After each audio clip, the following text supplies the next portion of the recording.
Olá a todos, meu nome é Belinda Pinto Simões, eu fui docente da Faculdade de Medicina por muitos anos, hoje eu me aposentei no Brasil e estou ativa aqui na Alemanha. Nós vamos falar então de transplante de medula óssea em doenças falciformes.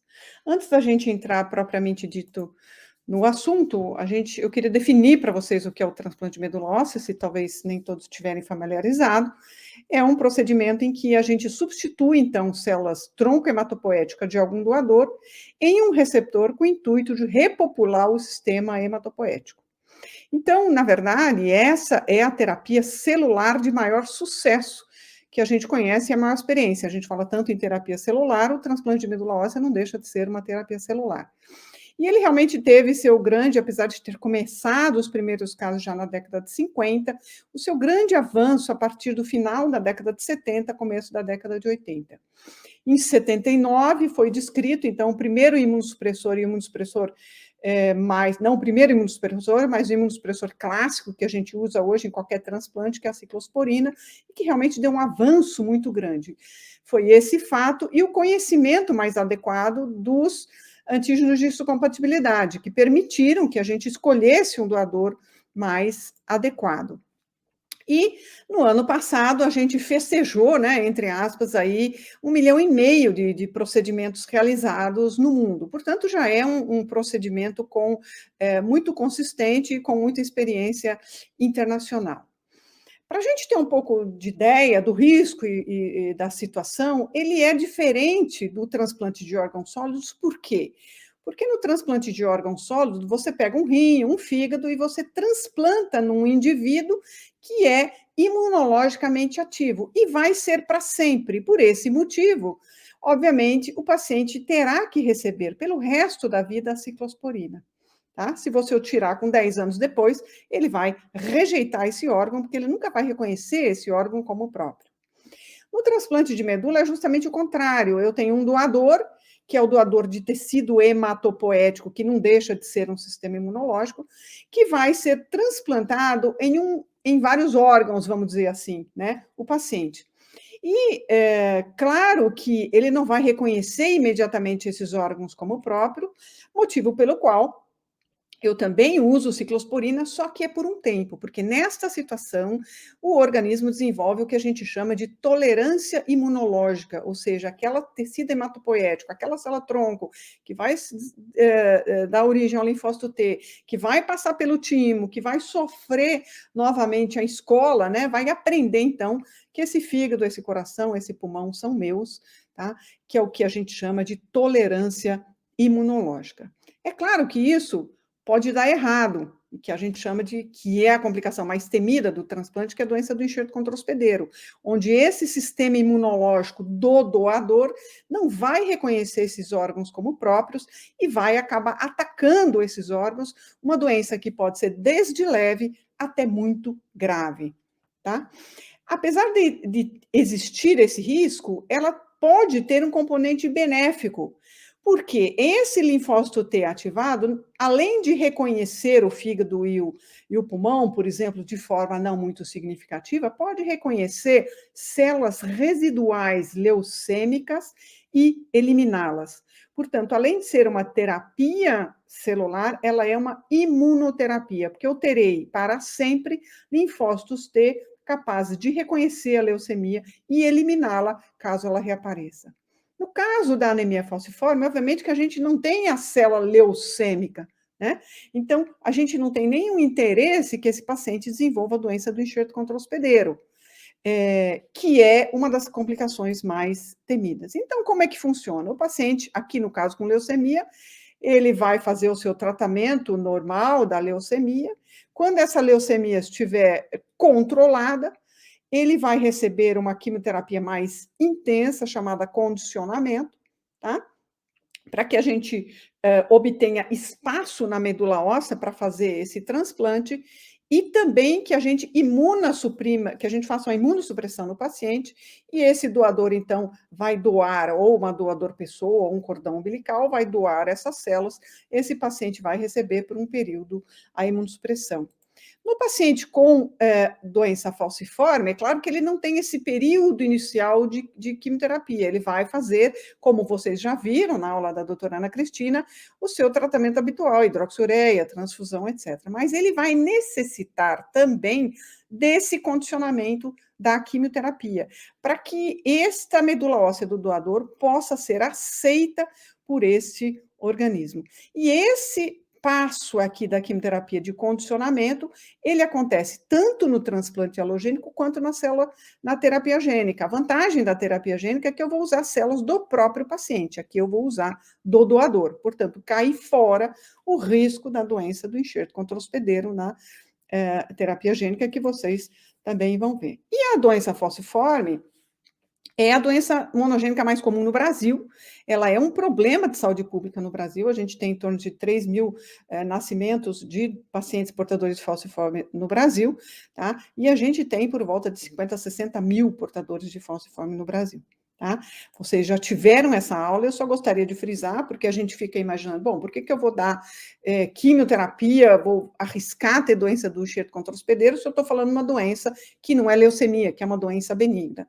Porque ela não é tão benigna. Esse talvez seja o dado mais recente, apresentado no Congresso americano em dezembro, de um grupo multicêntrico brasileiro, com a doutora Ana Cristina aqui de Ribeirão Preto, mostrando que esses pacientes realmente eles não sobrevivem. Vocês podem ver a mediana da data, assim, da idade do óbito aqui é 32% falciforme, quando a população é 70%. Portanto, não é uma doença tão benigna.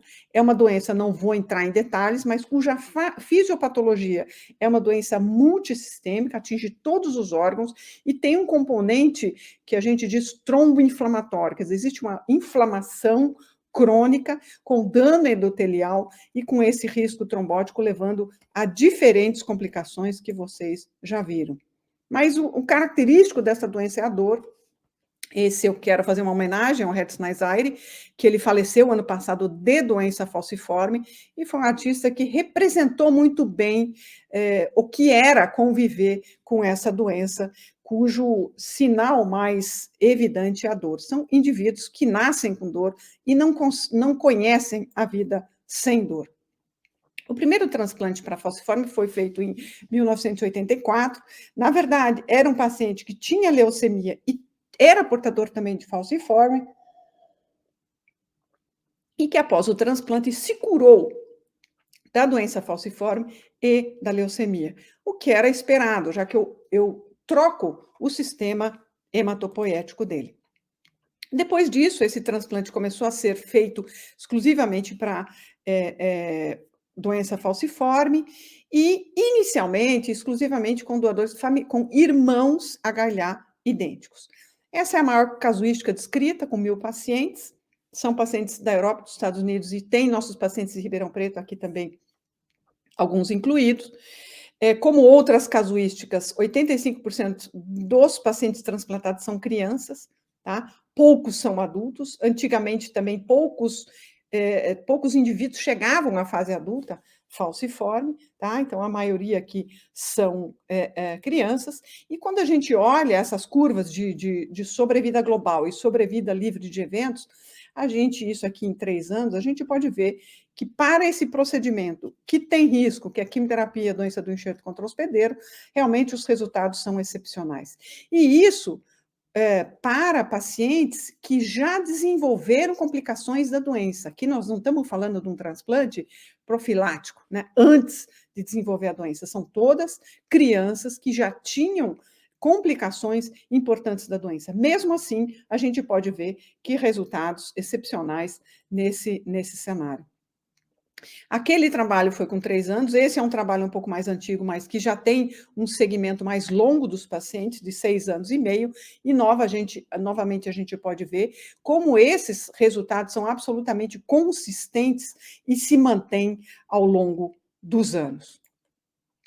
E a outra coisa que nós aprendemos, e que é relativamente óbvio, que naquela casuística de 1.000 pacientes, nós notamos que quanto mais cedo a gente faz o transplante, aqui é de 0 a 5 anos, 6 a 16 e mais do que 15, a gente vê que se eu faço isso precocemente, onde obviamente os pacientes vão ter menos complicações, mas já tiveram, lembrando novamente que não são pacientes assintomáticos, mas pacientes que já tiveram complicações, a gente vê que a gente não perdeu nenhum paciente, tá? Em 4 anos, 93% estava curado, sem nenhuma complicação da doença.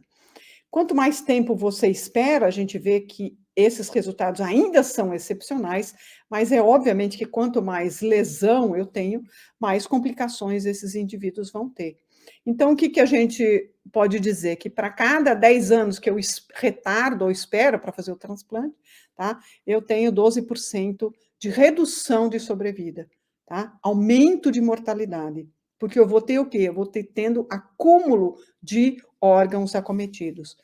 Isso, estou falando de órgãos, não estou nem falando da vida social, da escola, que esse indivíduo perde escola, porque ele fica doente, fica internado. Tá? Então, o que a gente perde em termos de qualidade de vida social, de futuro para essas crianças quando a gente retarda o transplante? Esses são os resultados de Ribeirão Preto, são 51 pacientes transplantados. Agradeço a doutora Thalita pela compilação dos dados. Aqui nós temos uma casuística um pouco diferente, são pacientes já com uma mediana de 16 anos, a gente transplantou pacientes mais velhos, então metade tinha menos de 16, metade tem mais de 16, e a gente sabe que o resultado é pior, e mesmo assim vocês podem ver que 90% dos pacientes estão vivos depois de uma mediana de segmento de 4 anos, a gente tem pacientes já com mais de 15 anos de transplante, como vocês podem ver aqui, tá? E com 78% livre de evento. O que significa? Ele está vivo, mas alguns perderam o enxerto e voltaram, vamos dizer assim, a ser falciforme, mas não faleceram do procedimento. É claro que um grande problema é você não ter doador. Tá? E você não ter doador, você tem que lançar mão ou de um doador de um banco de medula óssea, o Brasil possui o 3º maior banco de medula óssea do mundo, tá? Ou um transplante que eu vou comentar rapidamente, que é o transplante haploidêntico. Tem poucos dados sobre transplante não aparentado, esse é o trabalho também, novamente, da doutora Gluckman, com os 71 pacientes, e uma das coisas mais importantes no transplante não aparentado é que isso melhorou muito os transplantes, a capacidade de eu fazer uma tipagem de HLA mais refinada e mais clara. Então, a gente vê aqui, por exemplo, que nessa curva superior, se eu tenho uma compatibilidade 10 em 10, o que é 10 em 10? A, B, C, DR, DQ. 5 num alelo, 5 no outro, juntando os dois dá 10. Tá? Se eu tenho uma incompatibilidade, se em um dos alelos, por exemplo, eu tiver uma incompatibilidade do C, eu tenho A, B, C, DR, DQ compatível aqui eu tenho só o C que não é compatível, por exemplo. A gente vê que a gente perde em termos de 20% já de sobrevida, justamente por essa questão imunológica de doença do enxerto e essas complicações. Então, é sim recomendado num cenário em que você tem um doador completamente compatível. O doador haploidêntico é aquele que é meio igual e meio diferente, tá? A mãe, por exemplo, tá? O pai, por exemplo, tá? E essa foi uma sacada muito interessante, que é essa plataforma da ciclofosfamida pós, porque a gente sabe que quando o linfócito T ele encontra um antígeno, tá? Que não é o próprio, né? Quer dizer, que é o do paciente, né? Ele vai se ativar. Então, vai ter uma ativação de linfócito T, ele vai proliferar, e é esse linfócito T que vai causar a tal da doença do enxerto contra hospedeiro. Mas essas células T ativadas, elas são extremamente sensíveis à ciclofosfamida. Então, o que a gente faz? A gente infunde essa medula, a gente faz toda aquela quimiocondicionamento, infunde a medula óssea, deixa esse linfócito T se ativar, tá? E quando ele estiver bem ativo, esse linfócito, no 3º dia, depois dessa infusão da medula, a gente dá uma dose alta de ciclofosfamida.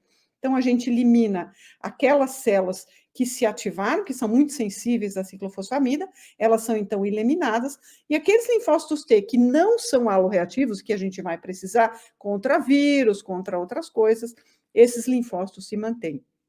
E você vai dizer: "Bom, mas eu infundi a medula, depois eu vou fazer quimioterapia?". A célula-tronco, ela se prolifera muito lentamente e ela não é muito sensível à ciclofosfamida. Então ela vai se proliferando bem devagarinho, eu já eliminei as células aloreativas do linfócito T e essa medula pode se desenvolver normalmente. Esse procedimento tem sido muito utilizado no Brasil para tratar pacientes com leucemia.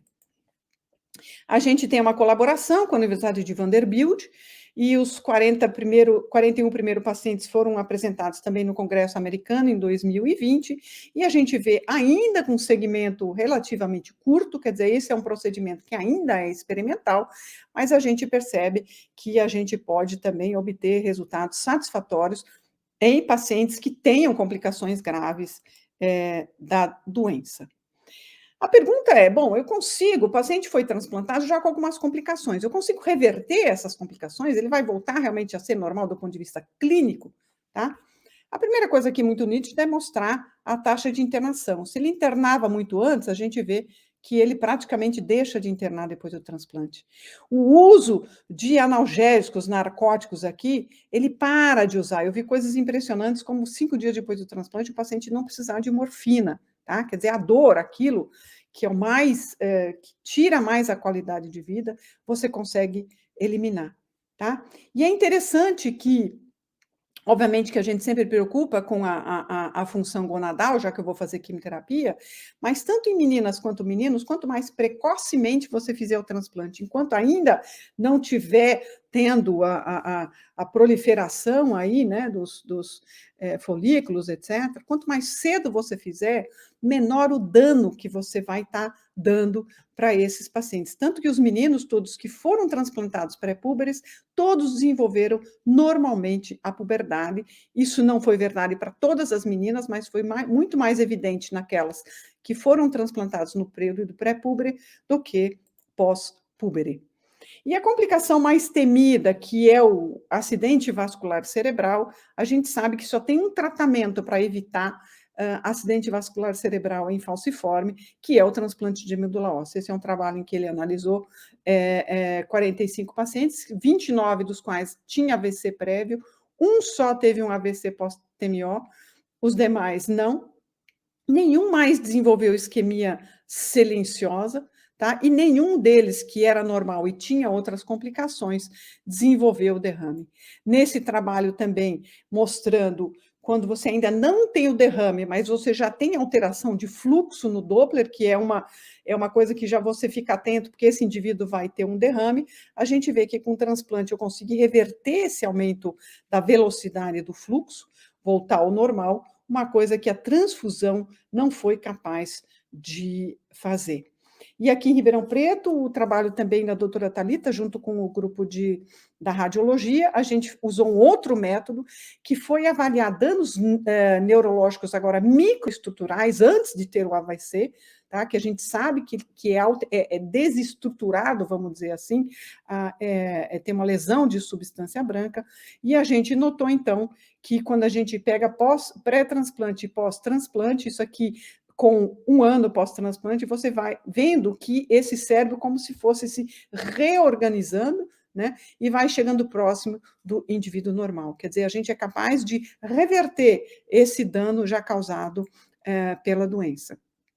E hoje se fala muito, se a gente olhar os vários fatores, né, envolvidos aqui na fisiopatologia, vocês devem ter visto isso, a gente fala muito que provavelmente a gente vai precisar de uma polifarmácia, né, para tratar o doente com doença falciforme, atingindo pontos específicos da fisiopatologia, diferente do transplante, que ele vai evitar o começo, né? Ele vai evitar a falsização, a hemólise, etc. E é interessante que, apesar dessa droga que existe hoje disponível no Brasil, que é um inibidor de P-selectina, que mostrou ser eficaz em controlar a dor, ele não foi capaz, na verdade, isso é um modelo animal por enquanto, de segurar esse dano crônico. Tá? Ele melhorou a dor, mas o dano crônico continuou acontecendo. Essa foi uma pergunta que a gente também se fez, já que esses pacientes têm dano endotelial já estabelecido quando são levados para o transplante, se a gente consegue reverter esse dano endotelial. Esse é o trabalho de doutorado da doutora Thalita, E a gente viu, então, que em vários marcadores de ativação endotelial, depois do transplante, a gente conseguiu reverter essa ativação endotelial. Esses são segmentos ainda de 2 anos, esse estudo está continuando, para que a gente veja a longo prazo a evolução desses pacientes. Então, resumidamente, quando você tem, obviamente, um paciente com doença falciforme, ainda a gente usa o que a gente chama de critério de gravidade, ou seja, ele já teve algum evento ou neurológico, ele tem muita crise de dor que não melhora com o tratamento da hidroxiureia, tá? A gente vai fazer a tipagem do HLA. Se ele tiver um irmão, ele imediatamente ele é candidato a transplante, tá? Então, esse é o tratamento standard dele. Mesmo se ele tiver algum critério de gravidade, tiver um doador não aparentado, como eu falei para vocês, 10 em 10, a gente discute com a família essa possibilidade. E o haplo idêntico, ele também é uma indicação para esse paciente, mas só se você tiver em um estudo clínico, não deve ser feito de rotina. Interessante que na Alemanha, o que nós temos feito, uma das coisas que tem sido muito discutido, se ele não tiver um critério de gravidade, já que a evolução da doença muitas vezes é um pouco errática, tá? Então, uns vão evoluir rapidamente muito mal, outros vão ficar muito tempo bem, e a gente não tem muito como prever. Aqui na Alemanha, o que a gente tem feito, a gente tem tipado todas as crianças, e no caso de ter um doador HLA idêntico, a gente discute, oferece esse tratamento para a família antes mesmo que qualquer complicação tenha ocorrido. Então, essa é uma possibilidade de tratamento. É claro que é um tratamento que tem risco, por isso precisa ser muito bem discutido com a família. Então, concluindo, realmente esse é um problema de saúde pública no Brasil. Por sorte, a gente tem realmente um programa muito bom no Brasil de tratamento da falciforme, vai desde o teste do pezinho até o transplante de medula óssea, tudo isso é coberto pelo SUS. Tá? A gente mostrou, não só com dados internacionais, mas com dados nacionais, que é possível curar esse paciente, a gente consegue reverter o dano neurológico, a gente consegue melhorar o quadro endotelial, tudo isso foi mostrado nos nossos pacientes em Ribeirão Preto. Tá? E, realmente, tanto para essas novas medicações quanto o TMO, o que nós estamos fazendo, obviamente, é seguindo esses pacientes a longo prazo. A gente tem com o transplante muito mais tempo de seguimento, obviamente, do que com essas novas drogas, mas é sempre importante seguir esses pacientes. Eu gostaria de agradecer toda a equipe do TMO de Ribeirão Preto, especialmente a doutora Thalita e o doutor Luiz Guilherme Darrigo, que são os médicos envolvidos diretamente nesse projeto, ao doutor Renato Cunha, que hoje é meu sucessor, vamos dizer, chefe da equipe, e sem dúvida a equipe do Hemocentro, que sem eles seria muito difícil desenvolver todos esses projetos, e a equipe da radiologia, que foi fundamental no desenvolvimento do projeto relacionado com dano neurológico, e toda a equipe multiprofissional maravilhosa do TMO. Fico à disposição para responder as perguntas. Muito obrigada.